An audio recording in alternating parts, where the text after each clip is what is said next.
ஆதம் அலைஹிஸ்ஸலாத்துடைய வந்து உயரம்ங்கிறது ஒரு கேள்விக்குறியானதாக இருக்குது. ஏன்னு கேட்டால் குர்ஆனில் வந்து இரமோட கூட்டத்துக்கு உயரத்தில் சொல்லிவிட்டான். அதுக்கு மாற்றமாக இது இருக்குது. இவங்க உயரமே தான் உலகத்தில் அதிக உயரம்னு அல்லாஹ் ஒரு கூட்டத்தை சொல்கிறான். அதை விட அவருடைய உயரத்தை கூடங்கிறீங்க. அல்லாஹ் என்ன சொல்கிறான், இரமுடைய உயரம் தான் உலகத்திலே உள்ள படைப்புகளே அவங்க தான் பெரிய படைப்புன்னு நல்லா சொல்லி காட்டுறான். அப்போ என்ன அவன் வந்து ஒரு 80 இருந்தால் தான் சொல்ல முடியும்.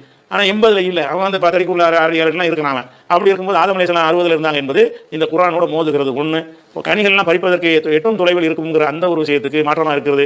எடுக்கப்பட்ட எந்த ஒரு பல லட்சம் ஆண்டுகளுக்கு முந்தின எலும்பு கூட எடுத்தாலும் சரி, அந்த எலும்பு கூடில் வந்து அந்த உயரத்தை அந்த அளவுடைய உயரமாக அந்த அளவுக்கு அகலமாக எந்த ஒரு எலும்பு கூடுகளும் என்ன செய்யப்படலை, கண்டுபிடிக்கவும் படலை. இதெல்லாம் வச்சு பார்க்கும்பொழுது இந்த ஒரு செய்தி வந்து ஏற்கத்தக்க செய்தி இல்லைன்னு தான் செய்ய வேண்டியிருக்கு, கருத வேண்டி இருக்கிறது. ஏன்னா அது குர்ஆனில் இரமுங்கிற கூட்டத்தை பற்றி சொல்கிறத வச்சு பார்க்கும்பொழுது தவறான செய்தியாக தெரியுது.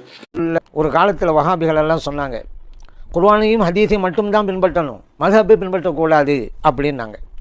இப்படி சொன்ன வஹாபிகளில் ஒரு சிலர் இன்னைக்கு எந்த நிலைக்கு வந்துட்டாங்கன்னா, சஹீஹான ஹதீஸாக இருந்தாலும் அவற்றை நாங்கள் மறுப்போம். எப்போ எங்கள் அறிவுக்கு அது ஒத்து வரலை அப்படின்னு சொன்னால் மறுத்துருவோம். குர்ஆனுக்கு முரணா அமைஞ்சாலும் அதையும் மறுத்துருவோம் அப்படின்னு சொல்கிறாங்க.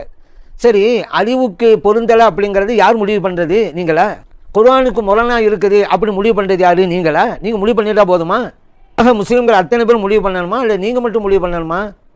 உலக முஸ்லீம்கள் யாரும் அப்படி வரலை. இப்படி ஒரு அவல நிலைக்கு அவங்கெல்லாம் முன் வரவே இல்லை. ஆனால் வஹாபிகளில், எல்லா வஹாபிகளும் அல்ல, ஒரு சிலர் தான் சஹீஹான ஹதீஸாக இருந்தாலும் கூட அறிவுக்கும் குர்ஆனுக்கும் முரணாக அமைந்தால் அதை நாங்கள் ஏற்றுக்கொள்ள மாட்டோம் அப்படி நிலைக்கு வந்திருக்கிறாங்க. மேலும் சொன்னாங்க மذஹபை பின்பற்றக்கூடாது. நம்ம சொன்னோம், எங்கள் மذஹபுங்கிறது குர்ஆன் ஹதீஸை பின்பற்றுறாங்க. குர்ஆனுக்கும் ஹதீஸுக்கும் இமாம் ஷாஃபி ரஹ்மத்துல்லாஹி அலைஹி அவங்க கொடுக்குற விளக்கத்தின் பிரகாரம் நாம் நடந்தால் நம்ம ஷாஃபி மذஹபு. குர்ஆனுக்கும் ஹதீஸுக்கும் இமாம் அபு ஹனீஃபா ரஹ்மத்துல்லாஹி அலைஹி அவர்கள் கொடுக்குற விளக்கத்தின்படி நாம் நடந்தால் ஹனஃபி மذஹபு. நம்ம மذஹபை பின்பற்றவும் சொன்னாலும் குர்ஆனை தாங்க பின்பற்றோம், ஹதீஸை தாங்க பின்பற்றோம்னு சொன்னோம். அப்படி சொன்னது எவ்வளோ பெரிய உண்மை என்பதை இன்னைக்கு இந்த சமூகம் பார்த்து கொண்டிருக்கிறது. காரணம் என்ன? ஹதீஸை பின்பற்றுவோம் என்றவர்கள் இன்னைக்கு ஹதீஸை தள்ளுபடி செய்து கொண்டிருக்கிறார்கள், ஹதீஸையே இல்லாமல் ஆக்க பிரயச்சித்தம் செய்து கொண்டிருக்கிறார்கள். ஆனால் மذஹபை பின்பற்றுவோம் என்று சொன்ன நாம் அந்த ஹதீஸ்களை பாதுகாப்பதற்காக போராடி கொண்டிருக்கிறோம். இது ஒன்றே போதும், மذஹபை பின்பற்றக்கூடியவர்கள் தான் ஹதீஸை உண்மையில் பின்பற்றுகிறார்கள் அப்படிங்கிறதுக்கு.